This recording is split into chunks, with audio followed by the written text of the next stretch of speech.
Inspirasi 94,4 FM Pro 1 RRI Makassar. Assalamualaikum warahmatullahi wabarakatuh. Kita bersama kembali dalam Dialog Lintas Makassar Pagi. Pendengar, untuk edisi hari ini Rabu ya 15 September 2021. Ya, dana nasabah pendengar di Bank Raib ini menjadi pertanyaan juga ya. Masih aman nggak kita kemudian nyimpan duit di bank? Nah, ini bukan kali pertama kasus hilangnya dana nasabah di bank ya. Beberapa waktu sebelumnya mungkin pernah kita melihat bahwa salah satu gamers yang hilang dananya di salah satu bank dengan total puluhan miliar rupiah. Kali ini pun terjadi di Sulawesi Selatan ya, di salah satu bank di Makassar. Dana deposito ini tiba-tiba hilang. Nah, dan ya, berdasarkan penjelasan dari pihak bank, diduga hilangnya dana deposito nasabah dilakukan oleh tenaga pemasaran dari bank tersebut, ya. Dan ya, ini menjadi pertanyaan kemudian, ya, apakah dana tersebut ya akan digantikan dan masih amankah kemudian kita untuk menyimpan dana kita di bank, begitu. Saya sudah bersama dengan pengamat ekonomi Bapak Profesor Dr. Muhammad Asdar di ujung telepon. Assalamualaikum Pak Prof, selamat pagi. Waalaikumsalam, pagi nih. Sehat-sehat ya, Pak Prof? Sehat, Baik, alhamdulillah. Baik Pak Prof, ini menjadi pertanyaan kemudian dari masyarakat ya. Kok ini bank apa ya? Gimana sih sebenarnya quality control mereka terhadap para personil ya, karyawan-karyawan bank yang diduga menjadi salah satu penyebab raibnya sejumlah dana nasabah. Ini kan bukan kali pertama kasus hilangnya dana nasabah di bank, begitu. Ada beberapa informasi sebelumnya, ada beberapa kasus ya, kasus mengenai hilangnya uang atau dana nasabah di bank. Prof sendiri melihatnya seperti apa, Pak Prof? Ya, jadi pertama terima kasih ini RRI telah mengundang untuk berpartisipasi ya. Saya juga melihat, saya udah baca ini beberapa hari yang lalu ada dana Pak Idris Manggabarani di BNI. Iya, di Bank BNI. Dan Raib. Ya, kemudian besoknya ada lagi kuasa hukum dari BNI menimpalinya. Ya, tapi ini bukan hanya kali ini, memang ya ada beberapa kejadian. Ada beberapa kasus yang sudah pernah terjadi dengan kasus yang serupa. Iya. Ya. Kalau menurut saya, yang pertama ini harus tetap tanggung jawab bank. Ya. Tanggung jawab bank. Adapun dia mengambil tenaga kerja atau tenaga pemasaran itu kan bagian dari dia. Dia yang merekrut. Iya. Dia merekrut. Ya, yang perlu dilindungi ini adalah masyarakat. Iya. Ya, bagaimana kalau sudah tidak ada kepercayaan? Ya, habis kita, karena perbankan kan salah satu lembaga penggerak ekonomi. Iya. Ya, penggerak ekonomi, dan dia juga fungsinya fungsi lalu lintas pembayaran, lalu lintas pelayanan. Nah, dengan adanya kejadian-kejadian seperti ini, kita berharap ya, bank ini pertama tanggung jawab, yang kedua ke depan ya harus jangan lagi terulang seperti ini. Bukan soal banyaknya, sedikitnya, yang penting ini kan ada rasa tidak aman orang lagi menyimpan di bank, ya kan? Jadi mungkin ada kesalahan Pak Prof ya, bagaimana kemudian dalam manajemen personalia, dalam manajemen setiap karyawan-karyawan yang ada dalam bank tersebut. Karena sepengetahuan saya biasanya untuk posisi-posisi tertentu ini kan biasanya di rolling begitu di bank-bank ya. Tidak bahwa dalam satu posisi tidak itu saja karyawan yang mengurusi. Untuk posisi-posisi mungkin yang cukup strategis begitu, yang berisiko Pak Prof. Jadi begini, ini menurut saya pandangan akademik. Yang pertama, tanggung jawab tidak bisa dilimpahkan, tetap di bank. Cuma dalam operasional ada namanya oknum. Iya. Ya. Oknum ini ya tentunya, kalau oknum kan berarti individu. Secara individu ya, tapi ada kan proses rekrutmen. Ya, sebelum dipekerjakan dan mengatasnamakan bank, dia kan diproses, wawancara, tes, ini menjadi bagian tanggung jawab bank. Ya. Yang penting sekarang bagaimana ini bisa terselamatkan uang nasabah. itu kan tanggung jawab penuh itu harus bank, karena atas nama itu kan. Iya. Soal lain itu karyawan bank ini tidak boleh lah lempar batu sembunyi tangan bahwa itu bukan, ini tidak boleh. Iya. Ya kalau dia akan merekrut. Jadi sepenuhnya bank yang bersangkutan harus bertanggung jawab penuh begitu Pak Prof ya? Iya, kalau saya harus tanggung jawab. Tanggung jawab karena dia kan masa tidak bisa dideteksi, ya ada deteksi dini bahwa ini ke uang, apalagi uang besar kan pasti ada. Nah, kalau sepengetahuan saya di atas 100 juta aja kan sudah ditanya dari mana sumbernya ini. Ya kan? Betul. Ada namanya anti money laundry kan? Betul. Bagaimana dicek dari mana ini Pak uangnya? Gitu? Dari mana sumbernya? Apakah penghasilan, pajak, atau hasil penjualan tanah, atau warisan, atau riba, atau pemberian? Itu kan kita tanya itu. Iya. Oke. Jadi ada check and recheck dari sana sehingga ini bisa terjadi. Oke. Ini kalau dilihat modusnya Pak Prof adalah pemalsuan biljet deposito.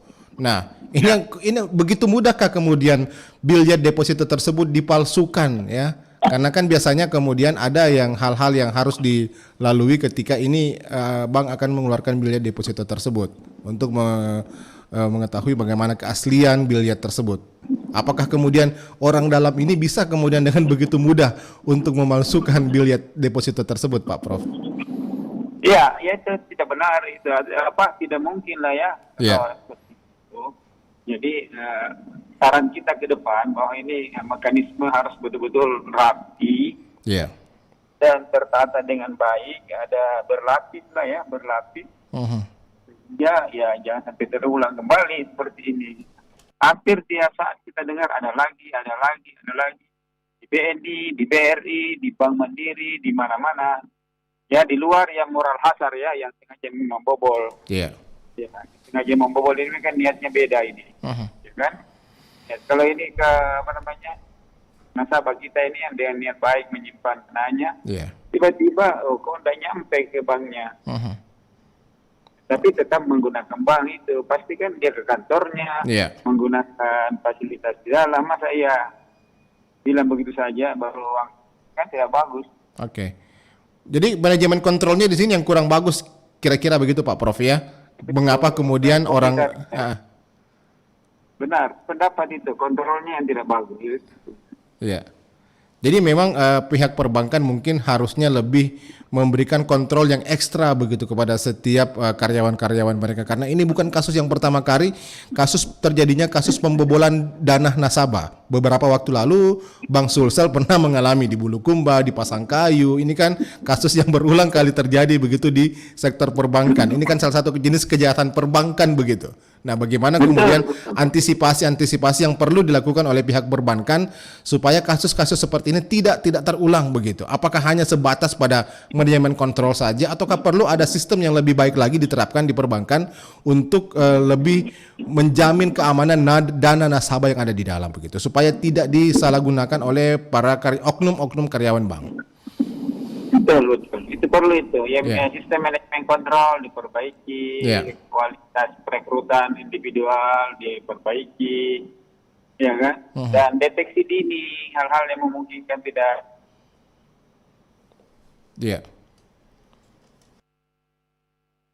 Namanya peringatan awal kalau seperti ini kan.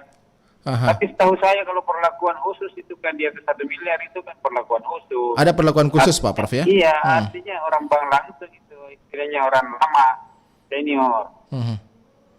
Mengerti maksud saya, biasanya sudah lama kerja baru dia disuruh tangani bank seperti itu kan, orang besar pasti orang. Biasanya kalau saya ketahui kalau mungkin Prof Asdar pernah mengingat kasus pembobolan bank yang dilakukan oleh seorang karyawan bank Melindadi begitu, yang membobol dana nasabah sampai dengan ratusan miliar rupiah. Gini kan seorang bankir biasanya kan menangani untuk satu nasabah dengan jumlah simpanan puluhan miliar ke atas, biasanya ditangani oleh salah satu begitu, satu orang untuk satu nasabah untuk satu karyawan bank begitu yang menangani. Begitu biasanya seperti itu Pak Prof ya? Iya, betul. Ya makanya itu kan kalau misalnya seperti ini kan terjadi di bank cabang. Ya biasanya kan ada yang bertugas untuk memverifikasi, istilahnya pengawasan internal. Internal control. Ya, itu kan internal control. Jadi memang macam-macam kejahatan perbankan. Ada juga kepala cabangnya kerjasama dengan pengusaha bikin kredit palsu. Iya, kredit fiktif. Kredit fiktif Iya. ya kan seperti itu. Ya, kok gampang amat itu Bang dibobol seperti itu kan? Iya. Oke. Artinya mungkin pihak perbankan, siapa yang kira-kira punya wewenang begitu Pak Prof? Apakah hanya bank yang bersangkutan saja ataukah mungkin ada sebuah regulasi yang lebih ketat yang harus dikeluarkan dalam hal ini mungkin dari Bank Indonesia begitu ya, yang menaungi bank-bank itu supaya ya sistem yang ada di dalam bank-bank ini memiliki sistem keamanan yang seragam begitu Pak Prof? Sekarang ini Bank Indonesia tidak langsung operasional lagi di bank. Iya. Ya, itu kan dulu Bank Indonesia. Sekarang kan ada lagi otoritas jasa keuangan yang baik. OJK yang ini lagi. Jadi BI sudah fokus betul-betul bagaimana stabilisasi. Stabilitas keuangan ya. Operasional perbankan itu izin apa segala, pengawasan itu OJK. Oke. Yang dulu fungsinya di BI pengawasan. Iya. Jadi dikeluarkan sendiri. Tapi setahu saya masih 90% masih orang-orang BI di sana itu di OJK. Oke, jadi memang OJK seharusnya lebih ketat ya. OJK juga harus itu. Istilahnya bersama-sama ini bagaimana preventif menghindari hal-hal yang seperti itu. Iya, ini sayang sekali saya masih kesulitan untuk selalu menghubungi OJK begitu. Mungkin masih irit untuk membuka suara ya. Kenapa sebenarnya hal-hal yang seperti ini terulang? Dari kemarin saya coba untuk menghubungi. Dia tanggung jawab dong. Iya, saya kemarin mencoba menghubungi OJK, belum bisa memberikan keterangan lebih lanjut begitu. Apa sebenarnya yang terjadi terkait dengan kasus ini dia belum tahu informasinya secara bagus. Bisa jadi aja kan? Iya. Oke, jadi memang OJK harus lebih proaktif begitu memberikan informasi kepada masyarakat ya. Bagaimana kemudian terkait dengan adanya kejahatan-kejahatan perbankan seperti ini. Iya, baik Prof, ini terkait juga dengan kita tahu bahwa di bank ya, dana yang dijamin hanya sebatas 2 miliar rupiah oleh lembaga penjamin simpanan. Apakah ini nggak terlalu kecil Pak Prof? Bagaimana dengan simpanan-simpanan yang lebih dari 2 miliar rupiah? Ya, kalau sih terlalu kecil ya pasti ukurannya relatif. Relatif. Iya, tapi kan jaminan simpanan itu istilahnya safety net namanya. Iya. Alat pengaman secara adil. Oke. Alat pengaman aja itu. Jadi artinya untunglah ada seperti itu sehingga menjamin bank ini banyak orang menyimpan uang. Ya, jadi dulunya kan tidak ada lembaga penjamin simpanan. Iya. Sekarang lembaga penjamin simpanan itu kan iurannya dari bank. Iya. Nah, ketika terjadi sesuatu terhadap bank tersebut ya, nah ini ada lembaga yang memang menjamin simpanan tersebut begitu Pak Prof. Ya, hanya terbatas karena untuk aspek-aspek keadilan kan. Oke. Iya. Baik, terakhir ini Pak Prof Asdar, apa yang kira-kira ke depan ini supaya kebijakan apa yang perlu dilakukan ya untuk regulator supaya ke depan ini kejahatan-kejahatan terkait perbankan ini tidak terulang lagi ya. Pembobolan deposito nasabah, kemudian adanya kredit fiktif ini kan sering-sering terjadi Pak Prof. Ya, jadi yang pertama itu sistem harus dibenahi. Sistem terintegrasi terkait sehingga memungkinkan ada deteksi dini. Deteksi dini ya, dari mana asalnya, dari mana sumbernya, kemudian proses rekrutmen.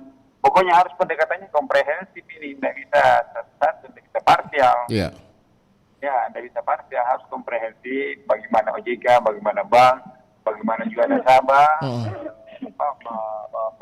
Ada edukasi yang bagus ke nasabah, bisa tahu yang mana ini kemungkinan fiktif, yang mana bukan, dan lain-lain. Jadi dua-duanya nih, semua pihak lah harus merata ini. Oke. Jadi pengawasan mungkin harus lebih diperketat lagi oleh otoritas jasa keuangan begitu Pak Prof ya? Ya betul, OJK harus proaktif. Proaktif begitu. Baik Pak Profesor Dr. Muhammad Asdar, terima kasih banyak untuk ulasannya bersama RRI pada pagi hari ini. Semoga bermanfaat begitu ya. Mudah-mudahan masyarakat jangan dengan ini mudah-mudahan masyarakat jangan sampai rasmani. Ini yang ditakutkan ada rasmani begitu. Kalau mungkin kehilangan kepercayaan. Mudah-mudahan tidak. Betul, terima kasih banyak. Terima kasih banyak Pak Prof atas waktunya. Assalamualaikum warahmatullahi wabarakatuh. Selamat pagi. Waalaikumsalam warahmatullahi wabarakatuh. Oke, masih percaya ke Anda pendengar dengan bank? Ada begitu banyak ya kasus kejahatan perbankan yang terjadi, pembobolan dana nasabah, ya, kemudian kredit fiktif, ya. Nah ini kredit fiktif mungkin kan, oke, bisa juga terkait masalah kepercayaan begitu. Nah, sebentar saya akan coba bergabung bersama salah seorang nasabah bank ya sebentar lagi.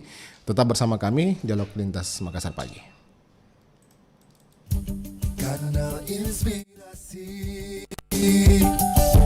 94,4 FM Pro 1 RRI Makassar. Pendengar, kasus kejahatan perbankan, rentetan kejahatan perbankan telah beberapa kali terjadi. Jadi kasus pembobolan ataupun raibnya dana nasabah, terutama Pak Idris Manggabrani di Bank BNI ini bukan kasus yang pertama begitu. Beberapa waktu lalu di Makassar juga ya, salah satu nasabah Bank Plat Merah Hendrik 41 tahun, dana depositonya sebesar 20 miliar rupiah yang ia investasikan di salah satu bank ini juga raib ya. Nah, bukan kasus ini saja, yang 45 miliar ya, di bank yang sama juga pernah terjadi. Ya, beberapa waktu lalu, dan ya ini mungkin harusnya menjadi salah satu evaluasi dari pihak manajemen bank ya, bagaimana supaya kasus-kasus ini jangan sampai terulang. Oke. Ya, baik. Saya sudah bersama dengan salah satu nasabah bank. Lalu bagaimanakah tanggapannya terkait dengan kasus ini? Dengan seringnya terjadi kasus raibnya dana nasabah di bank-bank. Ini kebanyakan bank-bank negara ini ya, bank-bank BUMN. Nah, mudah-mudahan ini bisa menjadi evaluasi dari pihak bank yang bersangkutan. Ya, Pak Niko, Assalamualaikum, selamat pagi. Waalaikumsalam, selamat pagi RRI, selamat pagi pemirsa. Ya, sehat-sehat Pak Niko ya. Pendengar. Ya. Ya, Pak Niko mungkin sudah mengetahui bagaimana kasus hilangnya duit nasabah di bank ini sampai dengan total puluhan miliar. Ada orang dalam yang kemudian oknum orang dalam dari bank tersebut yang menjadi otak atau dalang di balik hilangnya uang tersebut. Nilainya fantastis, mencapai 45 miliar rupiah. Ini bukan kasus yang pertama, kasus sebelumnya sudah pernah terjadi juga ya. Duit nasabah mencapai 20 miliar rupiah juga hilang begitu di salah satu bank berplat merah. Pak Niko sendiri melihatnya bagaimana, Pak Niko? Ya, artinya secara pribadi sebagai nasabah bank kita yang pertama prihatin. Artinya prihatinnya yang pertama adalah bahwa kita menganggap bahwa dengan adanya bank, baik bank negara maupun bank pemerintah maupun bank swasta itu kita mengharapkan bahwa dengan penyimpanan dana kita di sana itu kita mengharapkan bahwa itu dana kita bisa aman, tentram dan tidak ada gangguan. Nah, apalagi kalau orang menyimpannya dalam bentuk deposit. Artinya kalau kita dalam bicara menyimpan dalam deposit itu kan punya jangka waktu tertentu. Iya. Dan dipastikan keamanannya begitu. Ya, yang pertama itu kan kenapa kita mempercayai itu karena kita berharap bahwa bank aman. Itu ya bank itu aman untuk kita menyimpan ketimbang kita menyimpan simpan di bawah kasur. Ya, di bawah kasur, di bawah bantal atau di lemari, di balik lemari. Ya, di bawah lemari itu kan berbahaya. Berbahayanya satu adalah ketika terjadi perampokan. Perampokan atau habis yang paling parah Pak kalau uangnya habis dimakan rayap kalau simpan di rumah ya. Iya, biasa juga kan kita lupa. Kadang-kadang kan nenek-nenek tua kita dulu kan seperti begitu. Tapi ada juga sebenarnya juga ada juga keuntungannya. Begitu kita tidak ada uang, bokar-bokar ada uang. Ya, tapi itu kurang lebih presentasi pemanfaatannya untuk simpan di rumah itu jauh lebih tidak nyaman daripada kita menyimpan di bank. Nah, hanya dengan kondisi seperti sekarang ini, musibah seperti sekarang ini, saya kira orang juga menjadi bertanya-tanya dan menjadi ada keraguan untuk menyimpan dananya itu di bank. Tapi bagi saya adalah kalau kita tidak perlu ragu untuk kita menyimpankan dana di sana. Yang paling penting adalah bagaimana nasabah pintar-pintar maksud saya. Kalau sifatnya deposit, maka kalau boleh kalau boleh dia mengeceknya tiap bulan atau per berapa bulan sekali. Kan ada tingkatan depositnya, misalnya 1 bulan, 2 bulan, 3 bulan dan seterusnya. Ada jangka waktunya ya. Jangka waktunya kita mengecek selalu. Ini mungkin orang menganggap bahwa terlalu mempercayai bank, akhirnya tidak melakukan pengecekan lagi. Kemudian pada saat dia membutuhkan masa waktunya tertentu, baru dia mengambil, ternyata uangnya itu raib. Nah itu satu. Jadi yang kedua adalah, nah kalau kita berbicara raibnya dana nasabah di bank itu bukan yang pasti bukan nasabah atau bukan penyiar RRI yang mengambil itu uang. Betul. Ya, karena penjagaannya ketat. Kita masuk dari pintu saja sudah ketat. Antri saja sudah ketat. Apalagi mau ambil uang di bank. Sistemnya kan berbelit-belit begitu ya, banyak. Berbelit-belit. Itu juga yang kadang juga kita sebagai nasabah juga kadang-kadang saya biasa bertanya-tanya. Loh, uang saya di bank ketika pada saat kita mau menyimpan bagus pelayanannya. Begitu kita mau mengambil uang kita sendiri, terlalu banyak birokrasinya. Loh, ini uangnya siapa sebetulnya ini? Katanya bank biasanya kan ini untuk terkait dengan keamanan saja begitu ya. Iya benar, keamanan. Jadi tapi kalau harus menyertakan KTP ya, ketika tidak mengambil dengan ATM harus menyertakan KTP, identitas, harus ada buku tabungan seperti itu. Iya betul, itu persyaratan kita hormati itu. Betul. Tapi juga kadang-kadang kan yang datang ini kan yang punya. Kemudian ya itu semuanya itu untuk keamanan, uang kita, kemudian safety-nya pengelolaan di perbankan. Kita hormati itu. Tapi kalau kejadiannya sudah seperti ini, bank uangnya hilang, saya kira ini berarti ada sistem di perbankan itu sendiri harus diperbaiki melalui OJK mungkin atau ke pihak yang terkait memperbaiki itu, karena ini kasus berulang-ulang ini sebetulnya. Bukan kasus yang pertama kali terjadi. Bukan kasus yang pertama kali. Seharusnya kita belajar dari berbagai kasus yang pernah kita buat. Dan sehingga tidak berulang lagi. Saya ingin contoh filosofi hewan apa ini, binatang apa itu, tupai. Sebodoh-bodohnya tupai, dia tidak mungkin jatuh pada lubang yang sama. Artinya ini kan ketika kita mengetahui itu berarti kan kita tidak boleh lagi melakukan hal yang sama. Atau paling tidak mungkin di pihak pemerintah, bank-bank pemerintah atau bank-bank apapun mendengar siaran tentang ini, ya bank yang lain melakukan antisipasi itu. Bagaimana? Ini kan masalah biasa kan dilakukan oleh orang dalam begitu, oknum orang dalam, mungkin yang dia punya kewenangan untuk mengeluarkan uang tersebut. Nah, disalahgunakannya lah kewenangan tersebut, membuat biliet palsu. Nah, seperti kasus yang terjadi terhadap pengusaha Pak Idris Manggabaran ini kan kita tahu kan merupakan oknum orang dalam ini membuat biliet palsu begitu. Biliet palsu. Nah, ini yang menjadi pertanyaan, loh kok bisa semudah itu biliet tersebut dibuat begitu oleh oknum-oknum tertentu begitu. Ini kan saya tahunya ketika membuat biliet untuk mengeluarkan uang ini kan harus melewati beberapa pejabat perbankan dulu begitu ya. Itu yang menjadi pertanyaan kemudian. Nah, masyarakat kan bisa saja jadi bertanya-tanya, ya aman nggak duit kita di dalam ini kalau kita ingin deposito dengan mencapai harga nilai puluhan miliar rupiah dengan nilai yang cukup besar begitu. Ya, itulah dia yang menjadi pertanyaan sekarang, yang menjadi diskusi publik sekarang. Dengan kejadian ini orang bertanya, amankah bank kita? Berkaitan dengan tadi itu sudah pasti itu bahwa kejadian itu adalah orang-orang di dalam, dan orang-orang di dalam ini mereka kerjanya berjamaah. Tidak mungkin seorang diri. Mereka pasti kerjanya itu berjamaah. Dalam arti khususnya para petinggi di dalam, para pengambil kebijakan di dalam yang melakukan hal itu. Tidak mungkin yang lain berani, atau apalagi teller misalnya, tidak mungkin, tidak berani itu. Nah, tapi bisa jadi misalnya teller itu berani ketika diperintah. Nah, itu bisa jadi. Jadi menurut Anda bukan hanya kasus ini bukan hanya satu oknum saja begitu, Pak Niko? Bukan, kalau bagi saya tidak mungkin seorang diri melakukan itu, karena ada birokrasi di dalam perbankan sendiri itu yang harus dilakukan. Tidak mungkin. Kalau toh itu melalui proses itu adalah mungkin levelnya itu ada level supervisor, bagian supervisor, kemudian jajaran ke atasnya terus. Ya. Karena kan supervisor yang bisa memerintahkan orang teller misalnya. Kita kasih contoh yang proses di depan itu. Nah, apalagi kalau uang besar begitu, itu ada namanya pelayanan mereka itu kan pelayanan eksekutif. Ya. Nah, jadi uang yang banyak begitu kan biasanya itu kan ada tempat khusus. Iya, Kasian, betul. Kalau kita yang datang tidak ada tempat khusus, tempat kita antri. Antri. Ada Kalau tempat kita khusus antri, ya tapi bagi kalau- nasabah Iya. dengan jumlah dengan nominal penyimpanan yang sangat besar ya. Iya, dengan nominal penyimpanan seperti yang sangat besar itu yang disalahgunakan itu pasti masuknya tidak Ada personil khusus. Tidak, ya pakai tempat khusus eksekutif itu.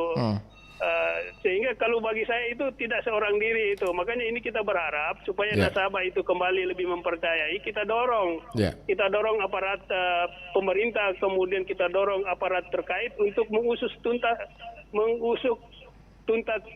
ini Ya. persoalan. Ada pendengar yang lain mungkin ingin bergabung. Saya coba dulu Pak Niko ya. Halo. Silakan. Kita Ya. akan diskusi. Halo. Ya, dengan siapa ini Pak? Waalaikumsalam. Dengan Abdullah Sewang. Oh, ini. Pak Abdullah Sewang. Pak Abdullah Sewang. Bagaimana Pak Abdullah Sewang? Jadi ini kejadian ini bukan kejadian yang baru. Ya. Ini sudah berulang-ulang kali. Jadi itu pertama-tama dia kerjakan itu, dia alihkan dulu itu uang. Betul. Dialihkan dulu itu uang dulu. Iya. Depositonya dialihkan dulu ke tempat orang yang lain. Setelah yang punya deposito tidak datang mencek, baru dia cairkan itu uang. Ya.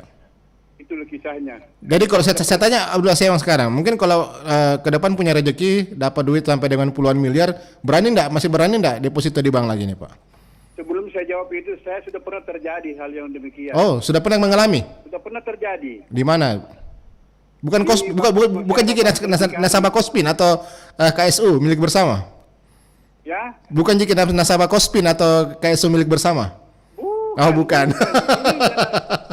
Saya terima dalam pensiun ini waktu itu. Oke. Iya.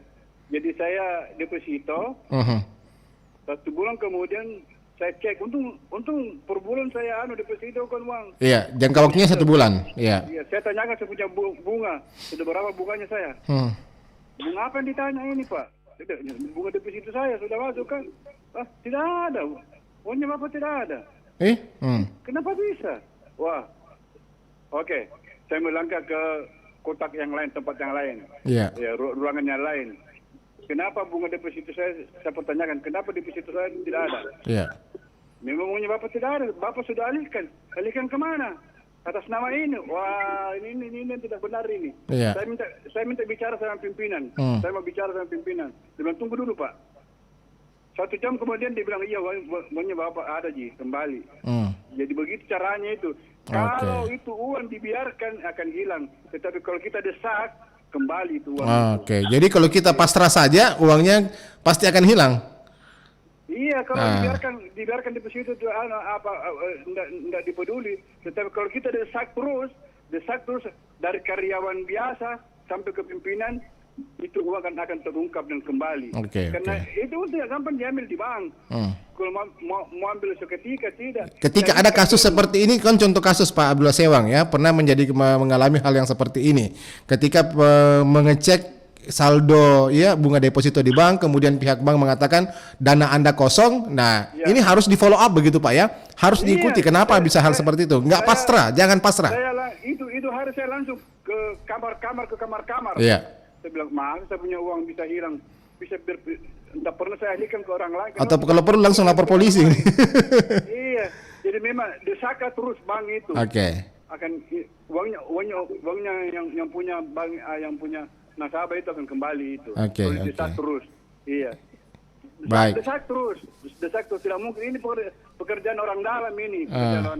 Oknum gitu ya. Oh iya, orang oknum iyalah. Baik. Pelaku. Oke, Jadi, menarik sekali berbagi. Ini pelaku.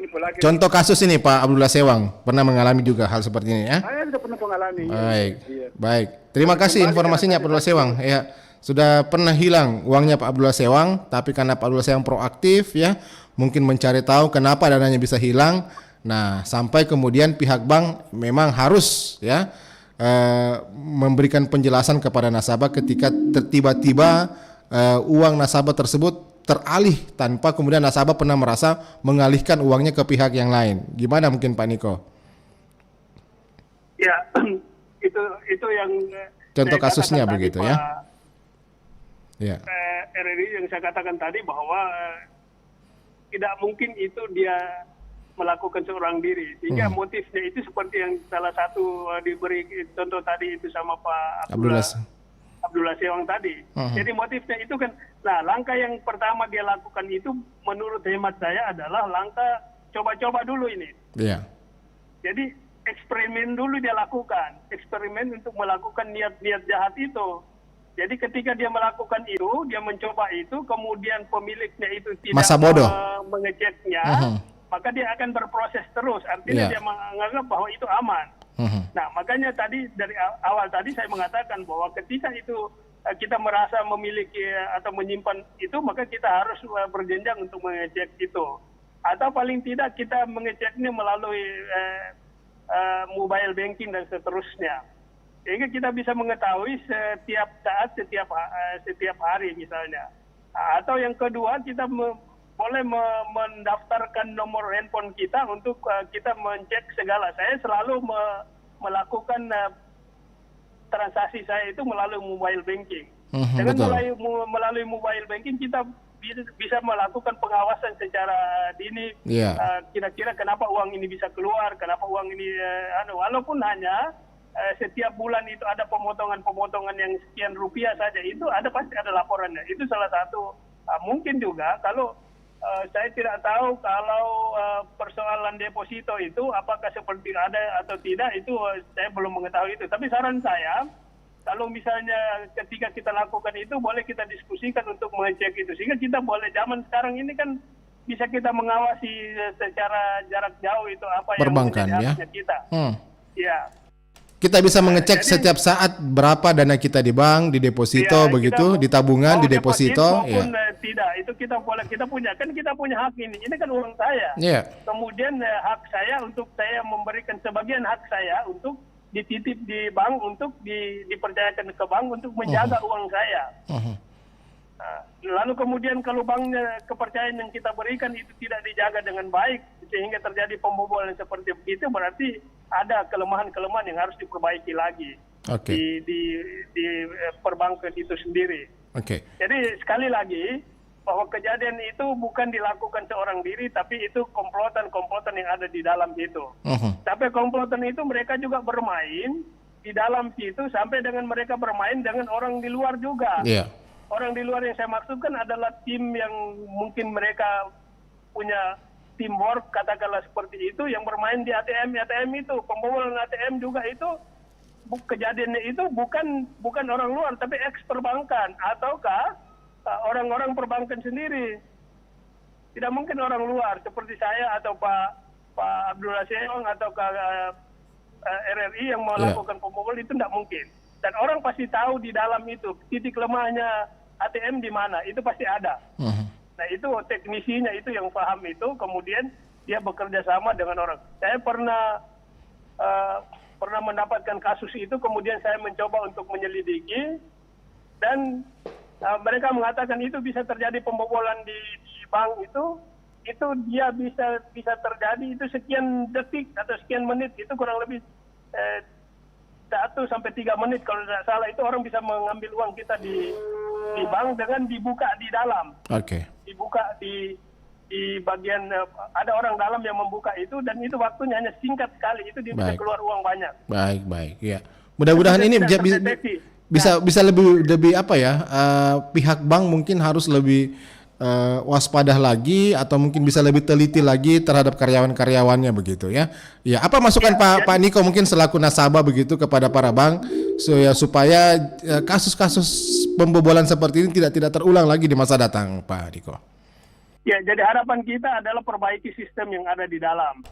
Sistem yang ada di dalam itu tetap diperbaiki, dan tetap kemudian kita mendorong OJK itu melakukan pengawasan yang ketat, khususnya pada bank-bank negara yang sering terjadi kasus-kasus pembobolan itu. Jadi sistem di dalam itu harus diperketat, kemudian sistem IT-nya khususnya itu juga harus diperketat, diperlihat ya ini kan walaupun kita melakukan zaman sekarang di zaman IT, tapi IT ini kan juga yang mengoperasikan ini kan manusia. Yeah. Ada operatornya. Betul. Ada operator yang menciptakan itu. Nah, di situ titik lemahnya. Jadi ketika itu operatornya menyiapkan itu, dia sudah tahu titik lemahnya itu di sini. Makanya ketika ada terjadi penelanan ATM kita tertelan di sini, orang sudah tahu di titik ini yang tertelan. Dan uang yang bocor ini, titik ini sudah tahu bahwa ini di sini yang keluar. Jadi perbaikan sistem di dalam itu. Kemudian saya ingin mengharapkan mari kita tetap percaya pada bank kita, karena itu adalah ulah oknum-oknum tertentu. Bukan lembaganya begitu Pak Niko ya? Ya. Bukan lembaga kita bank. Kita mendorong untuk orang-orang yang melakukan hal-hal begitu itu harus benar-benar ditindaki sesuai dengan hukum yang berlaku. Kemudian perbaiki sistem yang ada. Khususnya OJK ini harus kita dorong untuk selalu mereka melakukan pengawasan terus. Nanti jangan mereka berfungsi ketika ada kasus, ada persoalan, ada masalah. Jadi OJK harus punya sistem untuk antisipasi dini begitu, kejahatan-kejahatan perbankan seperti ini. Lebih baik tindakan preventif daripada kuratif. Ya. Baik. Pak Niko, terima kasih banyak ulasannya Pak Niko. Terima kasih banyak tanggapannya bersama RRI pada pagi hari ini. Salam sehat, terima kasih. Seluruh pendengar seluruh Indonesia. Pak Niko, salah satu nasabah bank ya, Pak Abdullah Desewang juga sudah memberikan tanggapannya, ulasannya, ya pernah mengalami kasus yang serupa. Mudah-mudahan kejahatan seperti ini tidak lagi terulang. Jadi intinya bahwa memang sekarang pihak OJK harus membuat sistem yang lebih ketat lagi begitu, regulasi yang lebih ketat kepada perbankan ya, bagaimana supaya ada antisipasi dini untuk mendeteksi ataupun juga untuk meminimalisir, mencegah terjadinya ya kejahatan-kejahatan perbankan seperti ini, pembobolan dana nasabah. Sampai di sini saya temani Anda pendengar dalam Dialog Lintas Makassar pagi. Atas nama kerabat kerja bertugas, saya Alfian mengucapkan terima kasih. Selamat pagi, sampai jumpa. Assalamualaikum warahmatullahi wabarakatuh. Inspirasi 94,4 FM Pro 1